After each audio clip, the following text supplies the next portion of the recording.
Hi, friends, and welcome to the Dr. Green Mom Unfiltered podcast. This is your host, Dr. Ashley Mayer. I feel so honored to have this opportunity to support you and your family on your parenthood journey. Just a note before we begin, if you enjoy this podcast and would like to support my work, please consider subscribing at drgreenmomvip.com. Subscribers have access to my full-length episodes, my very lengthy library of parent-focused resources, including my treatment protocols, access to my parent support group, and exclusive product discounts. As always, I appreciate your support, and now let's begin. Hello, and welcome to another Unfiltered podcast with your host, me, Dr. Ashley Mayer. And today we have Dr. Lydia, who is a lovely face here full-time at Dr. Green Mom.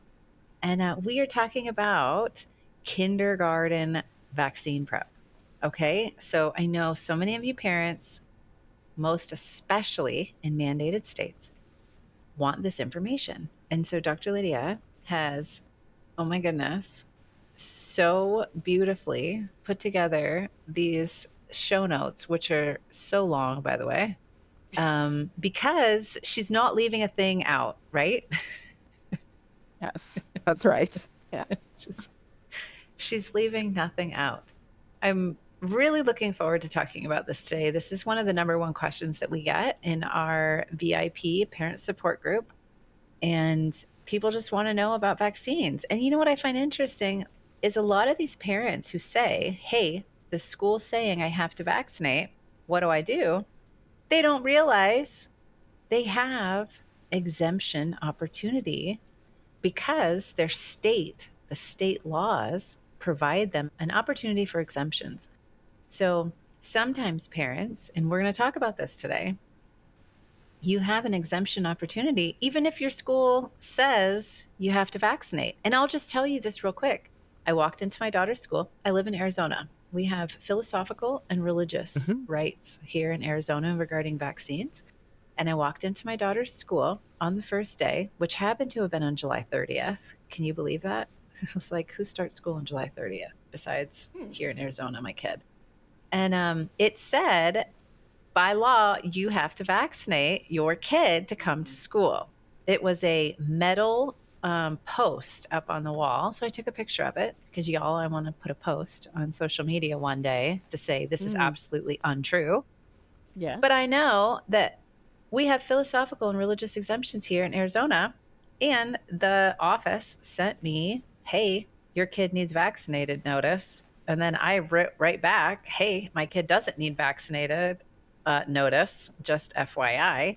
Don't know if you know who you're talking to. I know a little bit about vaccines. So picked the wrong person to mess with on that one. Oh, so feel sorry for her. Yeah. So just so y'all know, whether you choose to vaccinate or not is up to you. But if you feel pressured to vaccinate solely because your school's telling you have to, listen to this podcast. Okay. Dr. Lydia, I'll let you kick this off.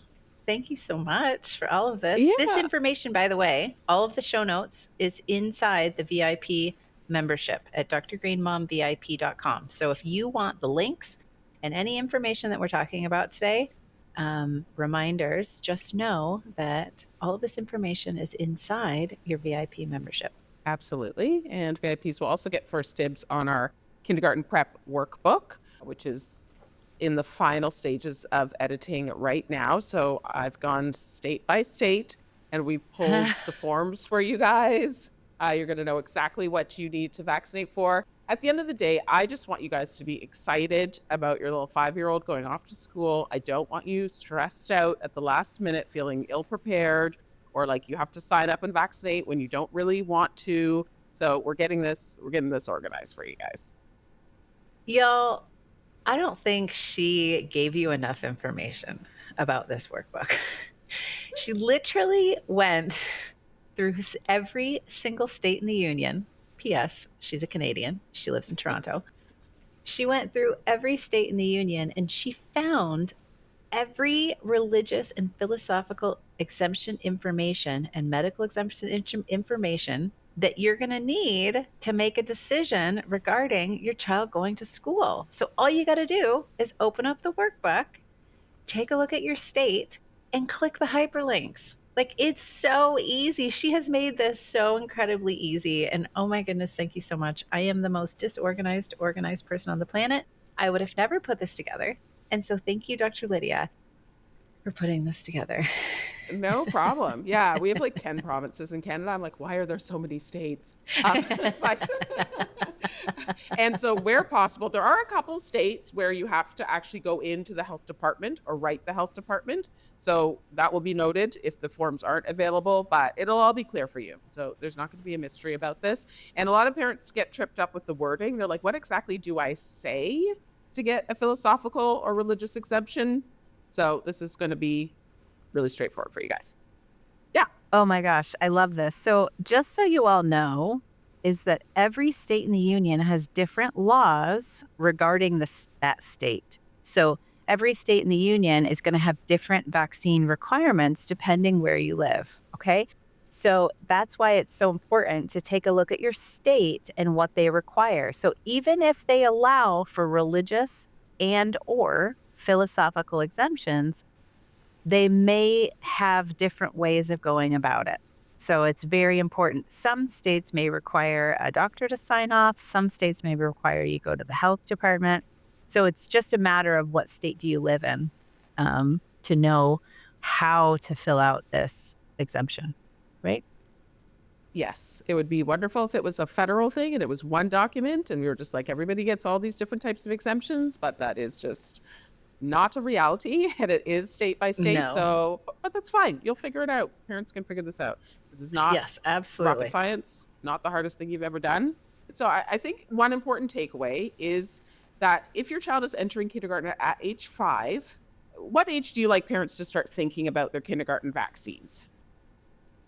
So here's the thing about vaccinations is that you can't just go every week and get vaccines done. So as an Mm-hmm. example, the DTaP vaccine, 5 doses are required. And so keep in mind that those 5 doses can't be done like every week, once a week, or once a month. There are times in between each dose that are mandated before you can get the next dose. So you really do have to figure out a schedule to know when to get your kiddo vaccinated. So the 5th DTaP has to be 6 months after the 4th. And sometimes you can get away with 4 doses of DTaP, and we'll talk about that. Or it's actually inside this workbook that Dr. Lydia so graciously put together. So Mm-hmm. keep that in mind. So I typically like for parents to start, if the only reason why you're vaccinated, literally the only reason why you're vaccinating is because it's mandated for school, I typically like parents to start around age 3 or 4. Okay. Mm-hmm. So it depends on the vaccine requirements for that state, but I typically will make sure that parents start around age 3 months. So, just so you know, inside my vaccine strategy guide, I've already put this together. If you are vaccinating only because you are mandated in a mandated state and you don't want any other vaccines, I do have 2 options inside the vaccine strategy guide. One of them is separating out all of the vaccines, so it's one at a time. And then the other schedule option is a combination vaccine option. So it's the combination route, which inside the package insert, it does show more potential side effects. So, but I wanted to give parents both options. So sometimes parents want to go with a combination vaccine because it's less aluminum overall. So that's typically why parents will ask, well, do I want to do a combination as opposed to singling them out? That's a good question, parents. So I have both of those schedules available inside my vaccine strategy guide at vaccinestrategy.com. So just keep that in mind. If you're looking only to vaccinate because you live in a mandated state. Now, the mandated states are Maine, California, New York, and Connecticut, and kind of West Virginia, guys. So the governor put out an executive order this year saying that everywhere in West Virginia is supposed to accept a philosophical or religious exemption. So for those states I just mentioned, parents, your kids have to get vaccinated before going to school. Yes. And in West Virginia, there have been about 300 people who have been granted exemptions. And they do have a very specific email address, which we have in our workbook. So there isn't a form readily available online, but there is an email address specifically for this purpose. Oh my gosh, Dr. Lydia, you have crossed all T's and dotted all I's, and I'm so appreciative, and parents are going to be so happy about this. Well, let's not speak too soon, because just when you think you have things figured out, states are like, we're changing. We're changing. We're doing something different now. So, we're doing our best to stay up to date. But Yes, and we will always definitely try to stay up to date on everything. we try. Okay, so I've said you want to start probably around age 3.5, I think is a really good starting point for vaccines. It's like age 4 or later and you haven't started and your kid can't go to school until they have them, the combination vaccine option is probably the way to go. So just to let you know that. Okay. Yeah. All right. So what's next, Dr. Lydia? Well, maybe we should run through the type of exemptions that are offered to parents, because even in the mandated states, they do have one type of exemption that is somewhat difficult to get. But why don't you maybe run through what parents' options are? So I'm going to talk about medical exemptions first. Those are wickedly difficult to be able to get. And the problem now is that, especially in California, a couple of years ago, the state handed down these mandates allowing doctors to give out, I believe, like one medical exemption a year. And then after that, they had to go and apply with this exemption court, who was made up of politicians, not even doctors, to be able to get an exemption for any more children or people in their medical practice. And there were over 1,000 doctors who were reprimanded. And now all doctors in California, most specifically, are terrified to hand down any medical exemptions. Now, the way you get a medical exemption is if the CDC or FDA says so. So it's typically, did you have a vaccine reaction previously to a dose prior of a specific vaccine? And that reaction, they have a list of what the reaction can be. It can't be that my kid was unconsolable for an hour or that my child doesn't seem to be the same child he was. Like there's anaphylactic reactions typically is like what they'll allow. Or if you have, interestingly enough, a diagnosis of alpha-gal syndrome. So that is from a Lone Star tick bite, and that makes you allergic to meat. So many of the vaccines you actually cannot receive if you have an alpha-gal syndrome diagnosis. So let's just say it's incredibly difficult to get a medical exemption in any of the mandated states because doctors simply won't do it out of fear they'll lose their medical license.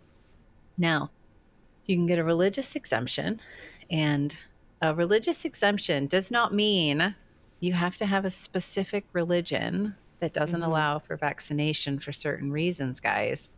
You can simply state, due to my religious beliefs, do not mention your religion. I am not going to vaccinate my kid. And that's all you have to say.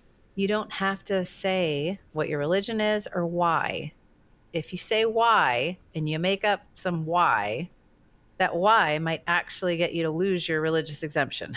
So if your religious exemption says, I do not want to vaccinate because I do not believe in aborted fetal cell lines in my vaccines for my child, they might say to you, all right, well, then now you have to get all of the vaccines that do not have aborted fetal cell lines in them, because there are several that do not actually have the aborted fetal cell lines.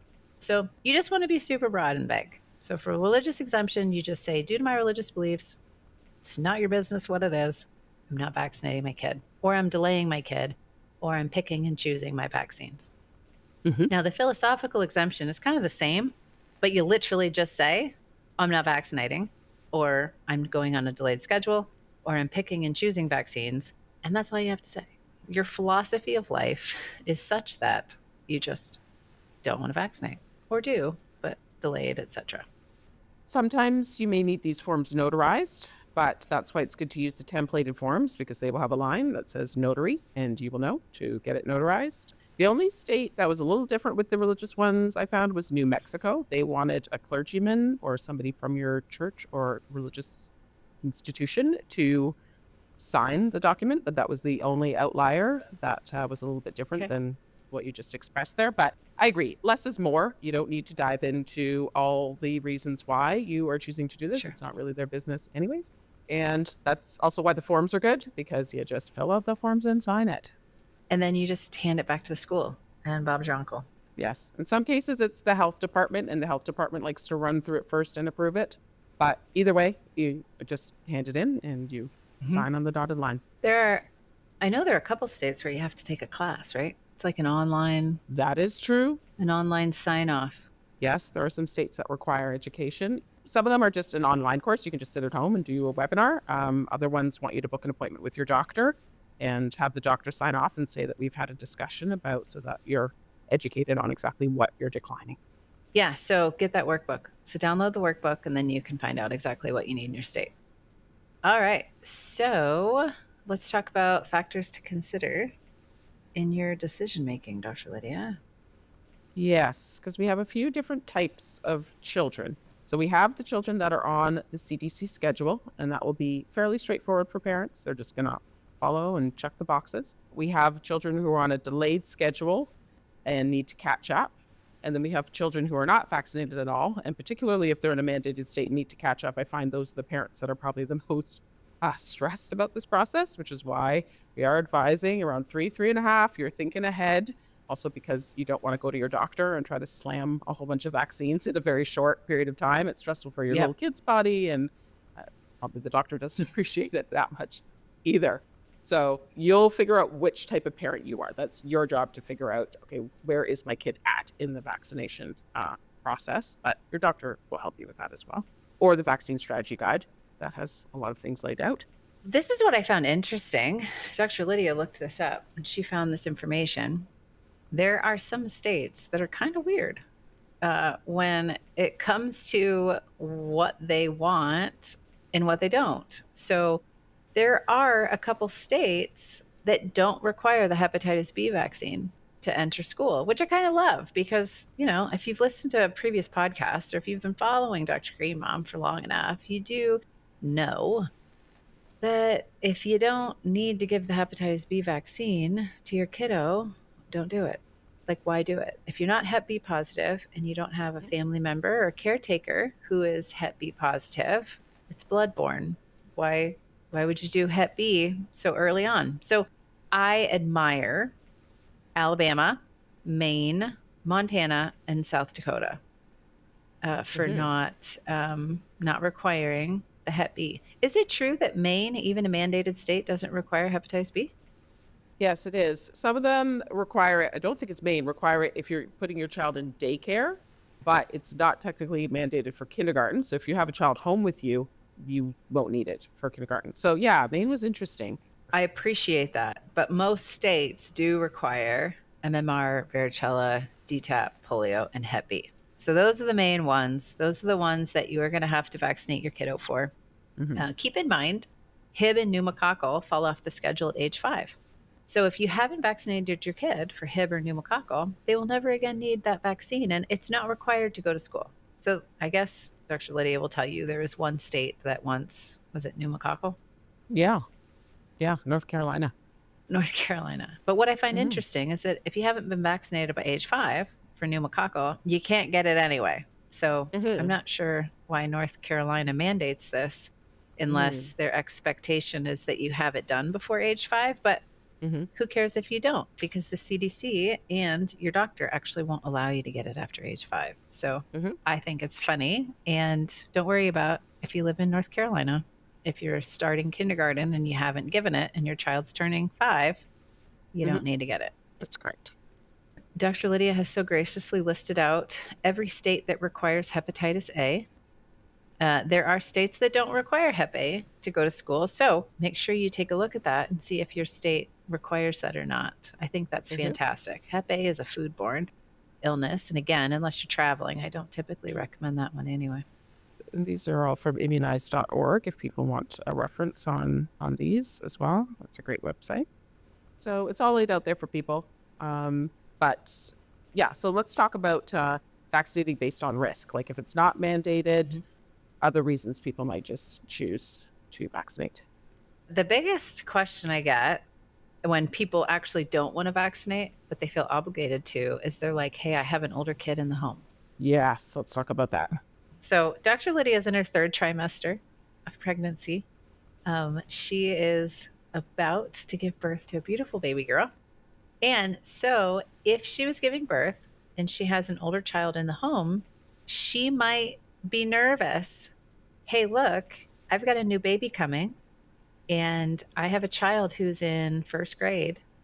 Mm-hmm. What do I do? I would really Mm-hmm. prefer not to vaccinate my new baby if that's your wish. So, what do I do about having the older child who is around all the germs Mm-hmm. at school and then bringing it home? So, what I say to parents about this is what I did for my kiddo. When my son was born, my daughter was just very cautious. So, when she came home, she always washed her hands. I typically actually had her take a shower. So, she took a shower or a bath when she got home from school and or washed her hands at any point in time that she wanted to hold babe. And that was what we did. So that was our caution. So there are Mm-hmm. some parents who would like to have a little bit more of a caution, especially if there is a outbreak in your area of, let's say, pertussis. So say you live in an area, Ohio, which is magnificent for pertussis always, and you have a kid in school, then the parent may want to vaccinate the older child. So keep that in mind that you always have an opportunity. Child who is older, robust immune system, robust Mm-hmm. neurological system, less potential side effects. Not to say always, because, vaccines come with a laundry list of risks. And so, Mm-hmm. not to say that it's age specific, but we see most concerns with vaccination with side effects in smaller children. So, if your kid's in first or second grade, you may want to think about vaccinating the older kiddo. I think Ohio is an interesting example because Ohio does allow for religious and philosophical exemptions. And this is an important point for parents to know because if the more exemptions you have, the more likely that there's going to be other children at the school that are not vaccinated. So do not think your child will be the only one. So that may be something to factor in. Also keep that in mind is that if you have philosophical and or religious exemption rights in your state, there are many other parents who are also getting those exemptions. So you are going to probably run into more bacteria and virus concerns than you would if you were in a mandated state. So just keep that in mind when you're trying to make a decision. I want to say this. It's not to say that there's more disease in Ohio. There is. There's more measles. There's more pertussis. There's typically more of everything in Ohio. I don't necessarily think it's because you have a religious and philosophical exemption, right? Not necessarily. I just, for some reason, think that the seasonal temperate patterns like dictate these bacteria and viruses. And Mm-hmm. so, but just be cautious is what I like to say. So, you either, if you want to cocoon your baby, who's a newborn, Mm-hmm. Yep. I like to talk about cocooning regularly.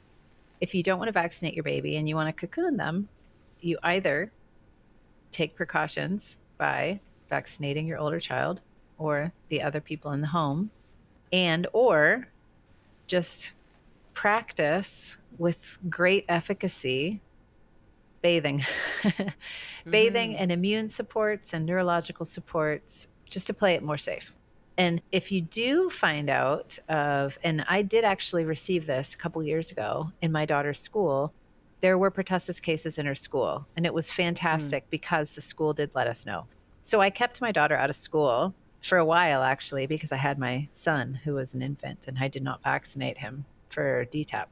So it's really good idea just to keep an eye on what's happening in your county. So you can always call Yes. your local health department and ask them what's going on Yes. and if there's any outbreaks in the area. So that's helpful too. Yes, I think that's a good first step when you're choosing. So there's kind of these big five. Do you want to run through the big five that parents get concerned about in the US in particular? So the ones that parents are most interested in is pertussis, measles, Hib. Invasive Hib is Haemophilus influenzae type B only, invasive pneumococcal, and varicella. Those are the ones that parents are most stressed out about. Pneumococcal and Hib, parents stress out about most because they hear the word meningitis. And so Yeah. that is very stressful to them. But keep in mind, both of those are actually quite rare in the United States. So again, reach out to your local health department and ask about what's going on with Hib and pneumococcal that season. And that'll be helpful if you're trying to choose or decide whether or not you want to vaccinate for those, but also keep in mind they're not necessary for school. And we used to say reach out to the CDC stacks and kind of look up numbers there, but we've since pivoted to the local city health departments or county health departments. Y'all, the CDC is failing me at the moment. I'm really struggling with the data on the CDC. So I historically have always kept up with disease in areas based off of CDC information. And it was always fantastic. It was updated every single week, 52 weeks of the year. And I really felt confident in the information that CDC was providing. But as of January 2025, there's been a lot of conflicting information that the CDC has put out. They don't put it out weekly anymore. And Dr. Lydia has actually been in touch with the CDC on multiple occasions. Yeah. Yes. And I don't understand what's going on there, honestly, because they're still publishing numbers every 2 weeks. But they did admit to me that the numbers will lack accuracy until the end of the year. So I'm not exactly sure where the numbers are coming from. Perhaps it's helpful to track trends. Like you could just kind of look overall and see, okay, things are getting better or worse. But, parents need to know detailed information and you need information that's close to home when you're making these types of very important decisions for your children. So, yes, I would contact the city health department. And it's been good. I've had good experiences calling the city health departments. They get it. They understand parent. I think a lot of them are parents and they answer questions. They will call you back. I've had good interactions with the local health departments.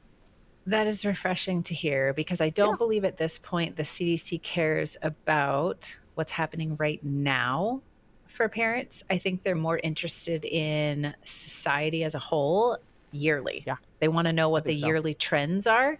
They don't necessarily care about the now, like what is happening right now, unless it's a great news story. So, measles was a gigantic, great news story. But what's interesting to note, and I'm getting off on a tangent, but pertussis was so high this year for no other reason than it's cyclical.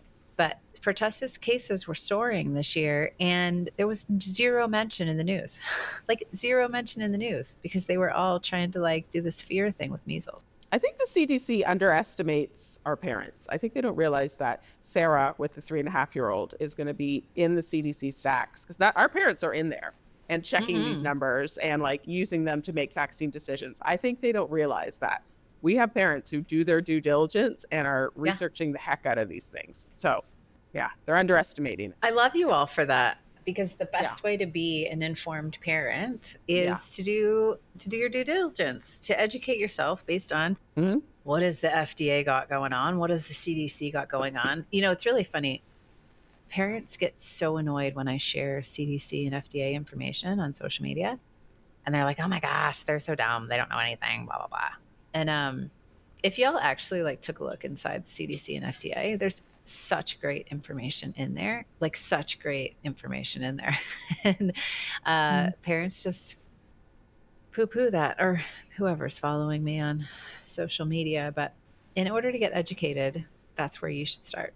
So just keep that in mind. Yeah, we're not throwing the baby out with the bathwater. The stacks has been problematic, but there is a lot of good at, like, if you're looking for alternate vaccine schedules, you want to know, like, say you're doing a Mhm. medical exemption and you want to know what is considered a medical exemption for MMR, like that information still is in the CDC. So we're not saying the whole website is trash because it's not. It's very relevant. I will say the other thing that's come up to my attention, which isn't in the notes, which I'm going to add, is some parents are working in healthcare and or living in very densely populated urban environments. Maybe they're on the subway, etc. Like even my partner works in social services with people that are underhoused. So for my baby, that would be a consideration because there may be extra risks just working with people who are living on the street. So if you're a person who is going out to work every day and you may be coming in contact with people who are not well, we have some nurses in our group, for example, who are working in big hospital groups, like that may be a reason to consider vaccination as well. I 100% agree with you. And I've even thought if I did end up working in a hospital setting at any point, I would vaccinate my kids. That never did come to fruition. I've always had a private practice. And so I've pretty much picked and chose who my patients were. And it's an affluent group of patients who I've always worked with. And so I didn't choose that. But if I was working in a hospital setting, that would definitely be Mm-hmm. something I would think about. So I'm glad that Mm-hmm. you mentioned that. So if you Mm-hmm. are a healthcare provider or work in a Yeah. setting where bloodborne pathogens, if you work in the ER, most especially, like that Mm-hmm. hepatitis B might be a good idea for your kid. Mm-hmm. Okay, so we talked about siblings being a eye opener as to what parents might want to do. Let's talk about immunocompromised. So, what if you had a family member who was immunocompromised and couldn't be vaccinated? That would turn a light on for me. I would potentially want to vaccinate in the safest way possible the others who are in the home if there was an immunocompromised person in the home. And then our favorite, traveling. So we get this question a lot. I have absolutely no idea what vaccines you're supposed to get if you go over to wherever you're going. Like, I have a hard enough time trying to keep straight all 50 states all the time of what's going on here that it you definitely want to take a look at the disease rates of other countries. So keep that in mind. If you have travel plans, yeah, you should probably look into, if you plan on going to Mexico, if you're going into South or Central America, you may want to look into hepatitis A, perhaps. Yes. And there is information on CDC website and the World Health Organization. And there's also like subgroups, like say in South America, there's like a group of South American countries that will publish data. And even within a country, it can matter where you go. So we had a parent going to Bolivia, and it was different if you're going to an urban environment versus if you're going to somewhere closer to the Amazon basin that has certain different mosquito illnesses. So you Mm-hmm. really want to get granular with where you're going to be in that country. This is another podcast, but if you're traveling, that may be a reason to consider vaccination. Okay, so those are some risk factors that we wanted to give you to, just open your eyes if, hey, look, should I vaccinate my kid, prior to Mm-hmm. going to school or at some point. Okay, so what's next, Dr. Lydia? Do you want to just run through the sort of really standard vaccines that a child age like 3.5 to 5, 4 to 6, kind of in there, would be getting to finish up their CDC schedule? This is just, you followed everything to the T. This is what you would be doing just to prep for school. Yep. So you are age 4 to 6. If you're following the CDC schedule, you're going to be getting your fourth dose of polio, fifth dose of DTaP, second MMR, and second dose of varicella. Mm-hmm. Keep in mind your hepatitis A and B will be complete by 15 months. So if you are following the CDC schedule, those are the 4 vaccines that you are going to get right before kiddo starts kindergarten. And you can do that anytime leading up to kindergarten if you live in a Mm-hmm. mandated state and you're pushed to have to get it done. So we are, though, going to talk about catch up options. So if you have not followed the CDC schedule and you're delaying, keep in mind that you can omit one polio, you can omit one DTaP, and you can get titers to MMR and varicella.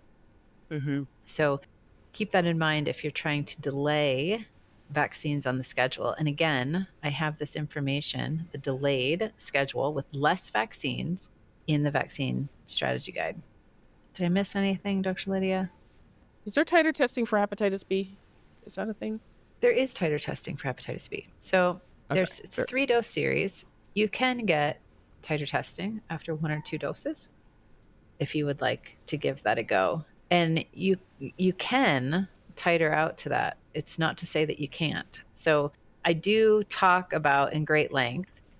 You can do MMR titer testing Mhm. but sometimes it's a struggle to get that mumps portion Mm. titered out. So, hepatitis B is one of those that you can get a titer to. Mhm. There are some states that like to see more recent titer testing. So, say within the 12 months leading up to school. So, you may not want a titer test. Like if your child's turning 5, you kind of want to test between 4 and 5 so that the test seems relatively recent, or they may reject the titer test.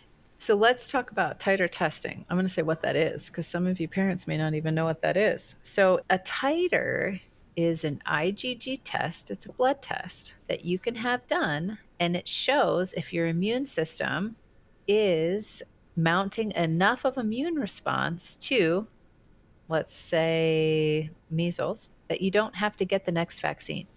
So, we call it titering out. So, if your titer's high enough to measles, and you don't want to get that second measles vaccine, the MMR. And the only reason why you're doing an MMR is because you want to protect your kid from measles. It's like 98% of the time your child is immune to measles with a titer test after just one dose. So it's always good if you want to potentially do less doses of vaccines, because most vaccines have a series of doses that you have to do.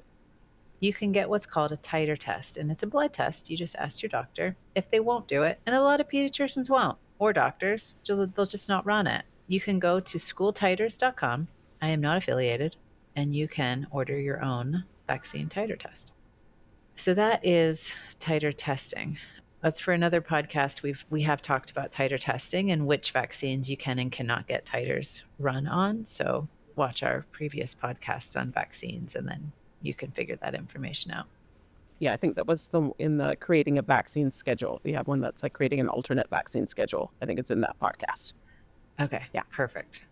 We get this question a lot. So, what kind of spacing do you like to see between different vaccines? There are rules, like DTaP has its own sort of rules, but what if a parent's doing DTaP and then they also have to do polio?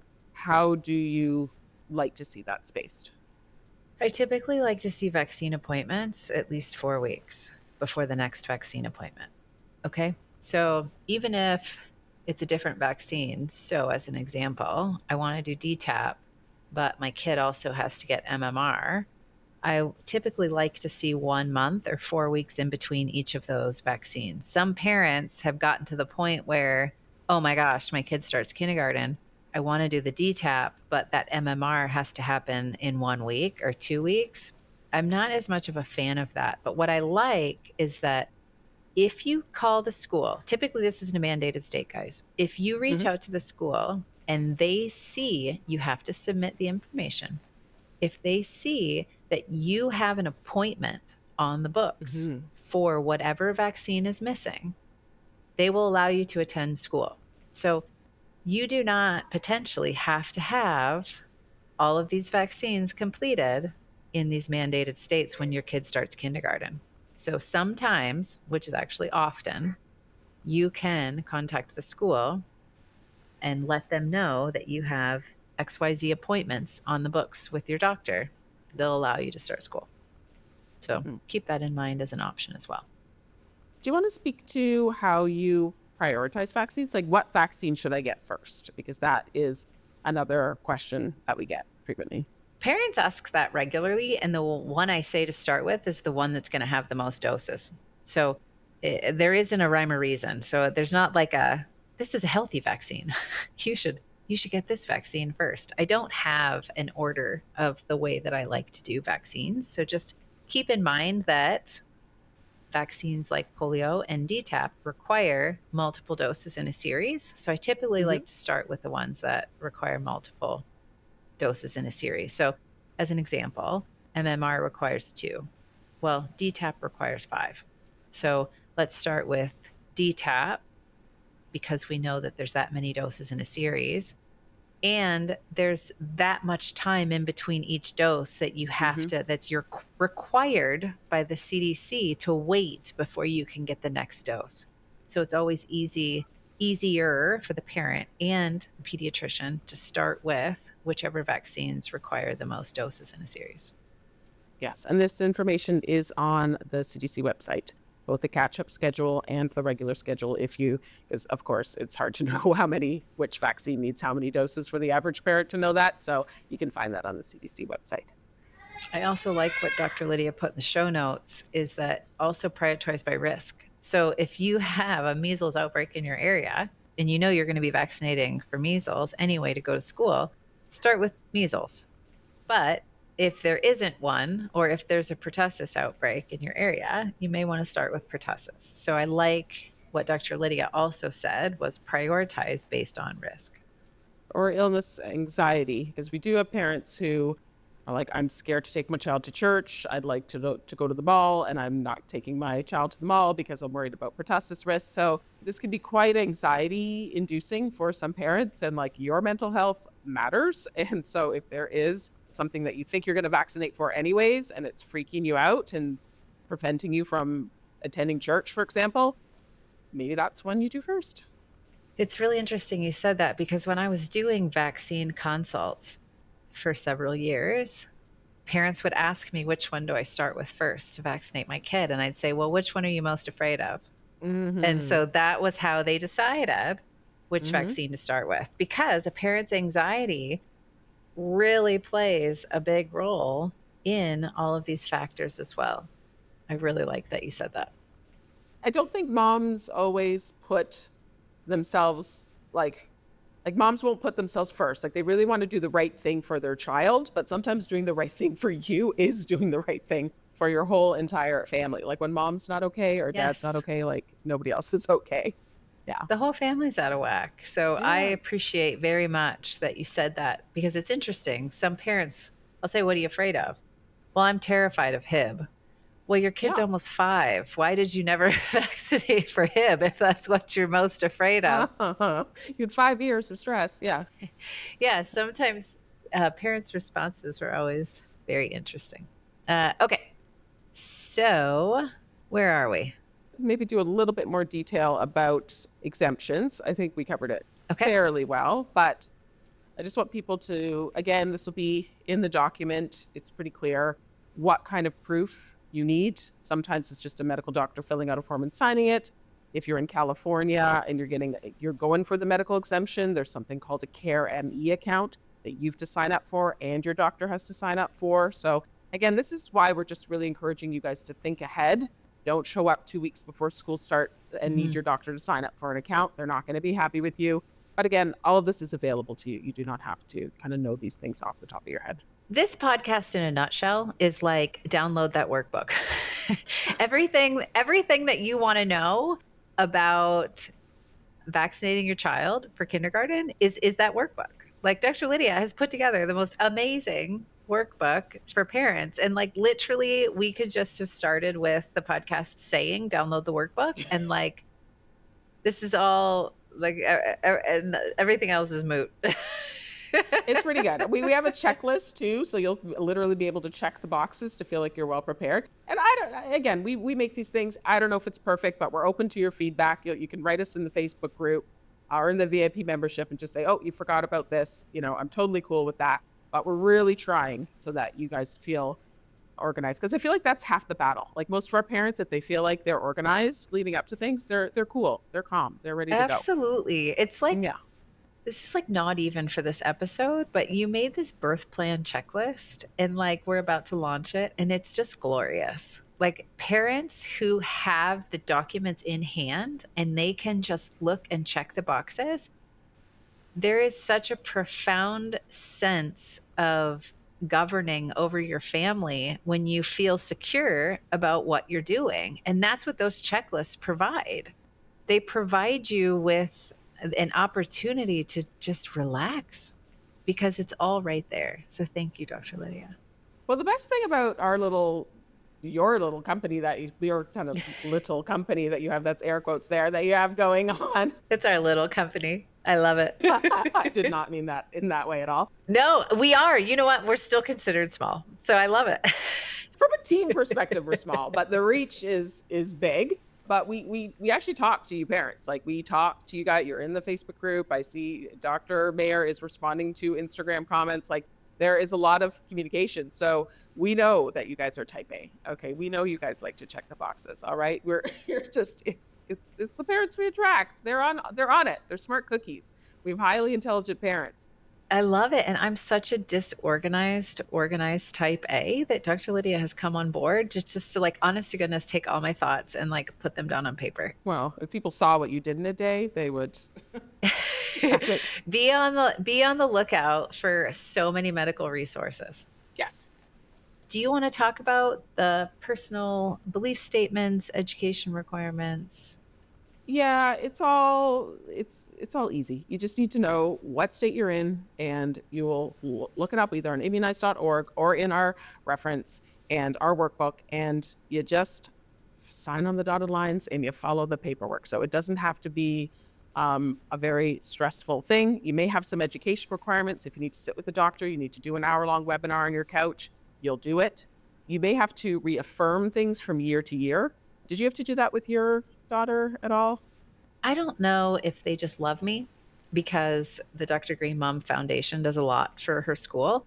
And I did not have to submit documentation for her second year that she was in school here. I only submitted it the first year. And the documentation was just my religious exemption form that I randomly downloaded from the internet. So just like you guys, I randomly download whatever I need from the internet. I signed it and I took it into the school. But there are schools who absolutely want you to sign year over year over year. Which you'll do it if you have to. Yeah, and bring your exemption information in. So just keep that in mind that some schools will want it. And the school that my daughter went to initially, they didn't even ask for my exemption. I said, my daughter's not vaccinating, or she was actually delayed at the time. So she had only had a couple. She didn't have all. And they didn't even ask for it. So it really is dependent on your school too. Yeah. But you're going to be prepared ahead of time. You're going to have your forms. The school's going to keep a copy. You keep a copy. And that's all there is to it. When I looked through the different forms, the philosophical and religious forms were extremely similar. One of them just mentioned religion, and the other one just said my personal beliefs. There wasn't a big difference there. If it required notarization, it required notarization in either case. So that's, easy for you to do as well.